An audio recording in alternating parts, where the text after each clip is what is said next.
എല്ലാവർക്കും നമസ്കാരം. ബഹുമാനപ്പെട്ട അരുൺ സാർ, ബാബുരാജ് സാർ, എൻ്റെ കൂടെ ഈ വർഷം ക്ലിയർ ചെയ്തിട്ടുള്ള എനിക്കറിയാവുന്ന എല്ലാവരും നമുക്ക് പരസ്പരം അങ്ങോട്ടും ഇങ്ങോട്ടും അറിയാം. അത് എസ്പെഷ്യലി ഇൻ്റർവ്യൂ സ്റ്റേജിൽ ഞങ്ങൾ അങ്ങോട്ടും ഇങ്ങോട്ട് പരിചയപ്പെട്ട ആൾക്കാർ ആണ്. അപ്പം ജസീല, ആതിര, ഷസിൻ, കാജൽ ഉറപ്പായിട്ടും. സോ അങ്ങനെ എല്ലാവരും, അതേപോലെ ഇവിടെ വന്നിട്ടുള്ള ഫാമിലി മെമ്പേഴ്സ്, UPSC ആസ്പിറൻസ്. എൻ്റെ പേര് അജയ്, നേരത്തെ പറഞ്ഞ കോഴിക്കോടാണ് വീട്. ഈ വർഷം 150 റാങ്ക് കിട്ടിയിരിക്കുകയാണ്. സോ എൻ്റെ ഒരു ജേണി, ഞാൻ MA സമയത്ത് 2021 അറ്റംപ്റ്റ് കൊടുത്തിട്ട് ഇൻ്റർവ്യൂ എത്തിയായിരുന്നു. പക്ഷെ അന്ന് കോവിഡിൻ്റെ കാരണത്താൽ എനിക്ക് ഡിഗ്രി റിസൾട്ട് വരാത്തൊരു പ്രശ്നം വന്നിട്ട് എനിക്ക് കാൻഡിഡേറ്റ്സ് അത് ക്യാൻസൽ ആകേണ്ടി വന്നു. കാരണം നമ്മൾ മെയിൻസ് എഴുതി കഴിയുമ്പോഴത്തേക്കും നമ്മുടെ ഡിഗ്രി കംപ്ലീറ്റ് ആണ്, ഓൾദോ പ്രിലിംസ് നമ്മൾ കംപ്ലീറ്റ് ആയില്ലെങ്കിലും. സോ അങ്ങനെ ഒരു ചെറിയൊരു സെറ്റ് ബാക്ക് ഉണ്ടായിരുന്നു. പക്ഷെ ആ സമയത്ത് ഞാൻ സെൽഫ് പ്രിപ്പറേഷനിലായിരുന്നു. അപ്പോൾ അത്രത്തോളം എനിക്കും അറിയായിരുന്നു ഞാൻ കുറച്ചുകൂടി ഇമ്പ്രൂവ് ചെയ്യാനുണ്ട്, അല്ലെങ്കിൽ there is A scope for improvement എന്നുള്ള രീതിയിൽ. 2022 ഞാൻ സീരിയസ് ആയി പ്രിപ്പറേഷൻ തുടങ്ങുന്നതും 2023 ഫസ്റ്റ് അറ്റംപ്റ്റ് സീരിയസ് ആയിട്ട് കൊടുക്കുന്നതും. അന്ന് പ്രിലിംസിന് പൊട്ടി, അന്ന് CSAT ആപ്റ്റിറ്റ്യൂഡ് ടെസ്റ്റ് കുറച്ച് പാടായിരുന്നു, 2 മാർക്കിനകത്ത് പൊട്ടി. 2024 CSAT മിസ് ചെയ്യരുതെന്നുള്ള ഒരു ഡിറ്റർമിനേഷൻ ഉണ്ടായിരുന്നു. അതുകൊണ്ട് തന്നെ പ്രിലിംസ് ക്ലിയർ ചെയ്തു and got 730 rank. Indian railway management സർവീസിലാണ് അലൊക്കേറ്റഡ് ആയിട്ടുണ്ടായിരുന്നത്, ഞാനും കാജലൊക്കെ ഉൾപ്പെടെയുള്ള ആൾക്കാർ. ഈ വർഷം എന്നിട്ട് വീണ്ടും എഴുതിയായിരുന്നു. IRMS ലീവ് എടുത്തിട്ട് ഈ വർഷം വീണ്ടും എഴുതി. അങ്ങനെയാണ് ഈ ഒരു റാങ്കിലേക്ക് എത്തിയത്. സോ ഇതാണ് എൻ്റെ UPSCയിലുള്ള ബേസിക് ആയിട്ടുള്ള ഒരു ജേണി എന്ന് പറയുന്നത്. ഇനി ഇപ്പം നമ്മളോട് എപ്പോഴും അക്കാഡമി എന്ന് പറയുന്നതാണ്, ഓഡിയൻസ് എന്താണോ ആഗ്രഹിക്കുന്നത് അത് സംസാരിക്കുക എന്നുള്ളതാണ്. സോ ഓഡിയൻസിന് എന്താ വേണ്ടതെന്ന് വെച്ചാൽ അത് ആ ഒരു രീതിയിൽ സംസാരിക്കാം, അല്ലാതെ എൻ്റെ എക്സ്പീരിയൻസ് ഞാൻ ഉറപ്പായിട്ടും ഷെയർ ചെയ്യാം. But is there anything that you people want me to talk? അല്ലെങ്കിൽ 2-3 കാര്യങ്ങളാണ്. ഒന്ന്, കേരള സോഷ്യൽ സെക്യൂരിറ്റി മിഷന് നന്ദി പറയുകയാണ് ആദ്യം തന്നെ. എന്തുകൊണ്ട് ഈ ഇവന്റ് ഇമ്പോർട്ടൻ്റ് ആണെന്ന് വെച്ച് കഴിഞ്ഞാൽ, സെറ്റിംഗ് റോൾ മോഡൽസ് എന്ന് പറയുന്നത് ശരിക്കും നമുക്ക് 2-3 കാര്യങ്ങൾക്ക് വളരെ ഇമ്പോർട്ടൻ്റ്. ഒന്ന്, ഓൾറെഡി ഒരു ആള് നമുക്ക് മുന്നിലൂടെ കടന്നു പോയിട്ടുണ്ട് എന്നുണ്ടെങ്കിൽ നമുക്ക് ഉണ്ടാകുന്ന ഒരു സെൻസ് ഓഫ് കോൺഫിഡൻസ് ഉണ്ട്, ഓക്കെ ഇത് നമ്മളെ കൊണ്ടും പറ്റും എന്നുള്ള രീതിയിൽ. അതിന്റെ ഉത്തമ ഉദാഹരണമാണ് ഞാൻ. അതിൽ ഈ വേദിയിൽ തന്നെ അത് ഭയങ്കര കോയിൻസിഡന്റ് ആണ്. ബിക്കോസ് എൻ്റെ നാട്ടുകാരാണ് അദില മാം. അപ്പൊ എൻ്റെ നാട്ടിൽ നിന്ന് ആദ്യമായിട്ട് ഒരു റോൾ മോഡൽ സെറ്റ് ചെയ്യുന്നത് അദില മാം ആയിരുന്നു. സോ മാമിന്റെ ചുവട് പിടിച്ചിട്ടാണ് എന്നെ പോലെയുള്ള ആൾക്കാർ ഇതിലേക്ക് വരുന്നതും. ഇൻഫാക്ട് 2021 ഇന്റർവ്യൂവിന് പോകുന്ന സമയത്ത് മാം അന്ന് വയനാട് കളക്ടർ ആയിരുന്നു.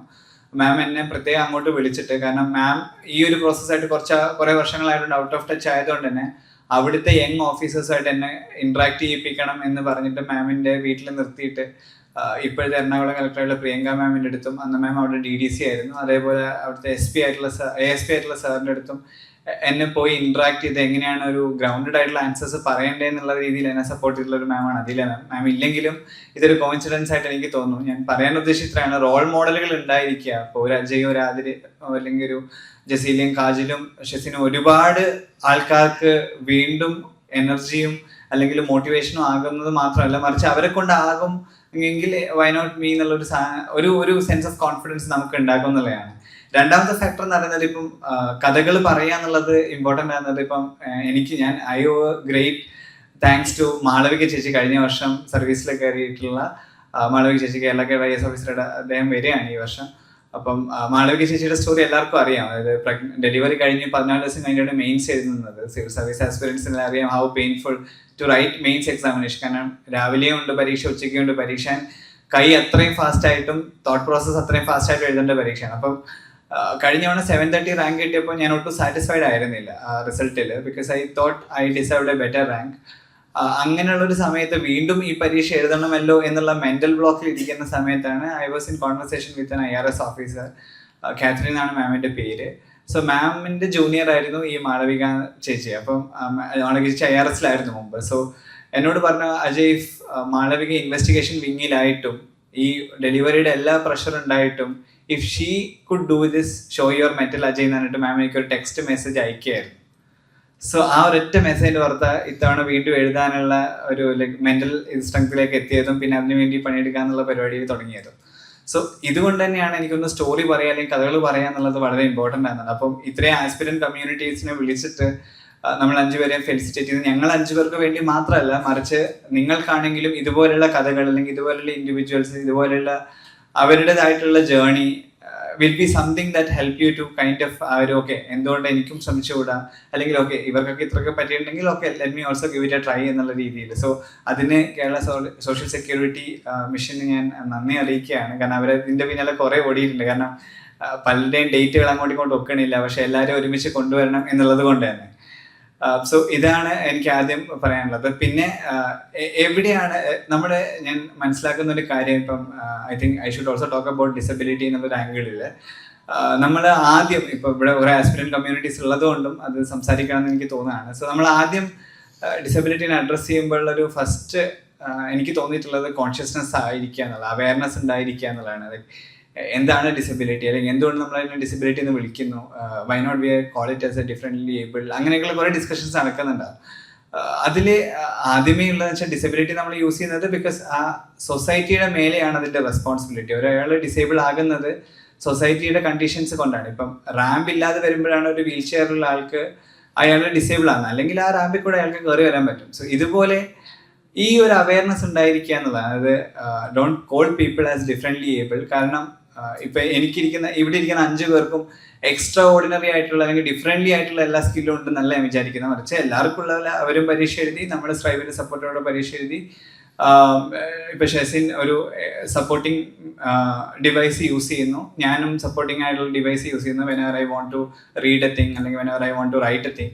സോ ഇതാണ് ശരിക്കും ഇത് ഡിഫറെൻ്റ്ലി ആയിട്ടുള്ള സാധനമൊന്നുമല്ല, മറിച്ച് എല്ലാവരും ചെയ്യുന്ന കാര്യങ്ങൾ എല്ലാവരും വായിക്കുമ്പോൾ എഴുതുമ്പോൾ ഞാനും ജെസ്സിയിലൊക്കെ കമ്പ്യൂട്ടർ വെച്ചിട്ട് വായിക്കുന്നു എഴുതുന്നതേ ഉള്ളൂ. സോ ഈ ഒരു ക്ലാരിറ്റി എനിക്ക് തോന്നുന്നു സൊസൈറ്റിക്ക് ഉണ്ടായിരിക്കുക എന്നുള്ളത് വളരെ ഇമ്പോർട്ടൻ്റ് ആണ്. സെക്കൻഡ് ആയിട്ട് നമ്മൾ ഈ അവയർനെസിന്റെ ഭാഗമായിട്ട് നമ്മളിപ്പോൾ പറയാമല്ലോ, ഇപ്പോൾ പൊളിറ്റിക്കലി കറക്റ്റ് ആയിരിക്കുക എന്നിപ്പോൾ എസ്പെഷ്യലി ഒരു ജെൻസി സൊസൈറ്റിയിൽ അത് ഭയങ്കര ഇമ്പോർട്ടൻ്റ് ആണ് എന്നുള്ളത് തന്നെയാണ്. ഇപ്പോൾ പണ്ട് കാലത്ത് ബോഡി ഷെയിം ചെയ്തുകൊണ്ടിരുന്ന ഒരു കാലത്ത് ഇപ്പം നമ്മളത് പൊളിറ്റിക്കലി ഇൻകറക്റ്റ് ആണ് എന്ന് ചൂണ്ടിക്കാണിക്കുന്നുണ്ട് എന്നുണ്ടെങ്കിൽ ഈ കോൺഷ്യസ്നെസ്സും അവയർനെസ്സും ഉള്ളത് കൊണ്ടാണ്. അപ്പം പഴയ സിനിമകളിലെ ഡിസബിലിറ്റീൻ്റെ പോർട്രേയിലും, മറിച്ച് ബാംഗ്ലൂർ ഡേയ്സ് തൊട്ട് ഇങ്ങോട്ടേക്കുള്ള എല്ലാ സിനിമകളിലും ഡിസബിലിറ്റീനെ എങ്ങനെയാണ് ഒരു ഡിഫറെൻ്റ് ആംഗിളിൽ പോർട്രേ ചെയ്തതിൻ്റെയും ഫലമാണ് ഇപ്പം അത് പൊളിറ്റിക്കലി ഇൻകറക്റ്റ് ആണെന്നും ബോഡി ഷെയ്മിങ് എന്ന് പറയുന്നത് പൊളിറ്റിക്കലി ഇൻകറക്റ്റ് ആയിട്ടുള്ള ഒരു മോശം കാര്യമാണെന്നുള്ള ഡിസ്കഷൻ വന്നിട്ടുള്ളത്. സോ ഡിസബിലിറ്റിയിലും ഈ ഒരു ആംഗിൾ ഓഫ് ഡിസ്കഷൻ നടക്കണം. അതായത് അവയർനെസ്, ഇപ്പം കടുവ സിനിമയിലെ ആ ഡയലോഗ് മാറ്റിയതിൻ്റെ ഒറ്റ റീസൺ ഈ ഒരു പൊളിറ്റിക്കൽ അവയർനെസ്സും അതിനെക്കുറിച്ച് ആൾക്കാർ സംസാരിക്കുന്നു എന്നുള്ളത് കൊണ്ടാണ്. അപ്പം ബാബുരാജ് സാർ പറഞ്ഞ പോലെ സാർ ഇങ്ങനെ കുറേ സംസാരിക്കുന്നതുകൊണ്ടാണ് നമ്മുടെ സമൂഹത്തിനും കുറേ അവയർനെസ് വരുന്നത്. സോ ഈ ഒരു ആംഗിൾ ഓഫ് എന്താ പറയുക, നിങ്ങൾക്കും എന്താണ് ഡിസബിലിറ്റി അല്ലെങ്കിൽ എന്താണ് പൊളിറ്റിക്കലി ഇൻകറക്റ്റ്, പൊളിറ്റിക്കലി കറക്റ്റ് എന്നുള്ള അവയർനെസ് ഉണ്ടായിരിക്കുക എന്നുള്ളതാണ് മറ്റൊരു ഫാക്ടർ. മൂന്നാമത്തെയാണ് ആക്സസിബിലിറ്റിയും ഡെമോക്രറ്റൈസേഷനും. ഇപ്പം പറഞ്ഞ പോലെ എന്തുകൊണ്ട് ഇത്രയും റിസൾട്ട്സ് ഡിസബിലിറ്റി സെക്ടറിൽ ഇവിടെ കേരളത്തിന് കൈവരിക്കാൻ പറ്റി എന്നുള്ളത് അഗൈൻ താങ്ക്സ് ടു ഇവിടെയുള്ള കോച്ചിങ് ഇൻസ്റ്റിറ്റ്യൂട്ട്സ്.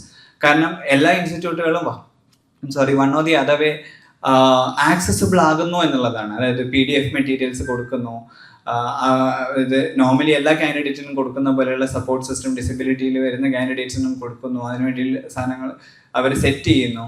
സോ ഇതുപോലെ അവർ ആ ഒരു ഈക്കോസിസ്റ്റവും ആക്സസിബിലിറ്റിയും ക്രിയേറ്റ് ചെയ്തത് കൊണ്ടാണ് ഈ ഒരു റിസൾട്ട് ഉണ്ടാകുന്നത്. ഇത് തന്നെയാണ് നമുക്ക് എപ്പോഴും വേണ്ടത്. അതായത് ഡെമോക്രറ്റൈസേഷൻ ഓഫ് ഈ നോളജൊക്കെ നടക്കുമ്പോൾ അതിൽ ആക്സസിബിൾ ആണെന്ന് അഷ്യൂർ ചെയ്യുക എന്നുള്ളതാണ്. നമ്മൾ നിങ്ങളുടെ സ്റ്റുഡൻസ് ആണെന്നുണ്ടെങ്കിലും അല്ലെങ്കിൽ ഓഫീസേഴ്സ് ആണെന്നുണ്ടെന്നുണ്ടെങ്കിലും നിങ്ങളുടെ കൂടെയുള്ള ഒരു front who is A disable അല്ലെങ്കിൽ ഒരു colleague who is A disable, അയാൾക്ക് ആക്സസിബിൾ ആണോ നമ്മൾ ഉണ്ടായിരിക്കുന്ന സറൗണ്ടിങ്സ് ഉള്ളത് മാത്രം എൻഷുർ ചെയ്താൽ തന്നെ ഈ ആൾക്കാർക്ക് ഈ ബാരിയേഴ്സ് ഒന്നും ഇല്ലാതെ തന്നെ കയറി വരാൻ പറ്റും.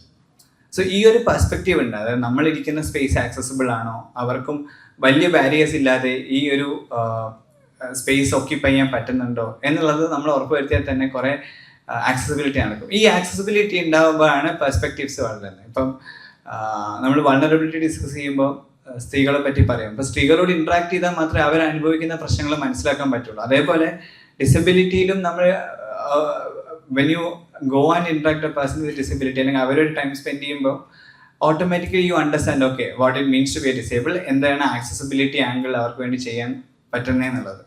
ഇതിന് എക്സാമ്പിളാണ് ഇപ്പം നമ്മൾ diversity, inclusivity, equity DIE discussions നടക്കുന്നുണ്ട്. അത്തരമൊരു സൊസൈറ്റിയിൽ നമ്മൾ ആക്സസിബിലിറ്റിനെ പറ്റി ചിന്തിക്കും.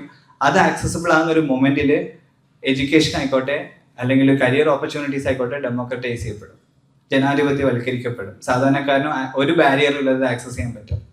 ഇതാണ് മാറ്റം. ഈ മാറ്റം വരുന്നത് അവയർനെസ് എന്നാണ്. അപ്പോൾ ഒരിക്കലും ഞാൻ ശ്രദ്ധിച്ചിട്ടുള്ള ഒരു കാര്യം, ഈ സ്പെഷ്യൽ സ്കൂളിൽ പഠിക്കുന്ന കുട്ടികൾക്ക് അവരുടേതായ ഒരു ഹോമോജീനസ് കമ്മ്യൂണിറ്റിയിൽ ജീവിക്കുക ഫോഴ്സ് ചെയ്യപ്പെടുകയാണ്.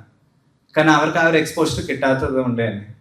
സോ അതും ബ്രേക്ക് ചെയ്യപ്പെടുന്നുണ്ട്. നമ്മുടെ സ്കൂൾസുകൾ ഡിസബിലിറ്റിയുള്ള ആൾക്കാർക്കും പല രീതിയിലുള്ള ഡിസബിലിറ്റിയുള്ള ആൾക്കാർക്കും കേറ്റർ ചെയ്യപ്പെടുക, അതിനുള്ള ട്രെയിനിങ് ടീച്ചേഴ്സിന് കിട്ടുക, അതിനുള്ള രീതിയിലുള്ള പല പ്രൊജക്റ്റുകളും നടക്കുന്നുണ്ട്, ഇല്ല എന്നല്ല ഞാൻ പറയുന്നത്. പക്ഷെ അതിൻ്റെയൊക്കെ മൂലാധാരം എന്ന് പറയുന്നത് ഈ അവയർനെസ് എന്നാണ്. ഡിസബിലിറ്റി എന്താണ്, അതിൻ്റെ കോംപ്ലക്സിറ്റി എന്താണ്, അതിൻ്റെ ഡൈവേഴ്സിറ്റി ഓഫ് ഡിസബിലിറ്റി എങ്ങനെയാണ്, അതിനെങ്ങനെ നമുക്ക് ഒരുമിച്ച് കൊണ്ടുവരാൻ പറ്റും എന്നുള്ളത്. അപ്പം എനിക്ക് ഇവിടെയുള്ള ആസ്പിരന്റ് കമ്മ്യൂണിറ്റിനോട് പറയാനുള്ളതെന്ന് വെച്ചാൽ, യു വിൽ ബി എന്താ പറയുക, കോളേജിൽ പഠിക്കുന്ന കുട്ടികളായിരിക്കും, അല്ലെങ്കിൽ ആസ്പിരന്റ് കമ്മ്യൂണിറ്റിയിൽ പെട്ടവരായിരിക്കും. Go and interact with people with disability. അവരുടെ പ്രശ്നങ്ങൾ എന്താണെന്നും അതിലുള്ള അവയർനെസ് എങ്ങനെ കൊണ്ടുവരാന്നുള്ളത് ആലോചിച്ച് നോക്കുക എന്നുള്ളത് തന്നെയാണ്. ഒരു ചെറിയ റിക്വസ്റ്റ് ഉണ്ട് KSSM-ന്, എനിക്കൊന്ന് ഒരു സജഷൻ കൂടിയാണ്. എന്ന് വെച്ചാൽ സർ, ഇപ്പം സിവിൽ സർവീസ് അക്കാഡമി നമ്മൾ ഡൽഹിയിൽ പോകുമ്പോൾ കേരള ഹൗസിൽ സ്റ്റേ തരുന്നുണ്ട്. പക്ഷെ എസ്കോർട്ടിന്റെ ഫ്ലൈറ്റ് ടിക്കറ്റ് എടുക്കാത്തൊരു പ്രശ്നം, അത് കേസ് ടു കേസ് ബേസ് ആയിട്ടാണ് എടുക്കുന്നത്. പക്ഷെ അത് ഞാൻ കഴിഞ്ഞ തവണ ഞാനൊരു സ്പെഷ്യൽ റിക്വസ്റ്റും അതുവഴി മാധവിക്കുട്ടി മാമിലൂടെ ബിന്ദു ടീച്ചറിന്റെ ശ്രദ്ധയിൽപ്പെടുത്തിയിട്ടാണ് ആ ഒരു കേസ് ടു കേസ് ബേസിസിലാണെങ്കിലും അപ്രൂവൽ കൊടുത്തിട്ടുള്ളത്. അപ്പോൾ പലപ്പോഴും ഇപ്പൊ എന്നെ സംബന്ധിച്ചിടത്തോളം ഞാൻ ഡൽഹിയിലാണ് പഠിച്ചത്. അപ്പൊ എനിക്ക് എൻ്റെ സുഹൃത്തുക്കളുണ്ട്, അവിടെ നിൽക്കാനാണെങ്കിൽ വലിയ ബുദ്ധിമുട്ടില്ല.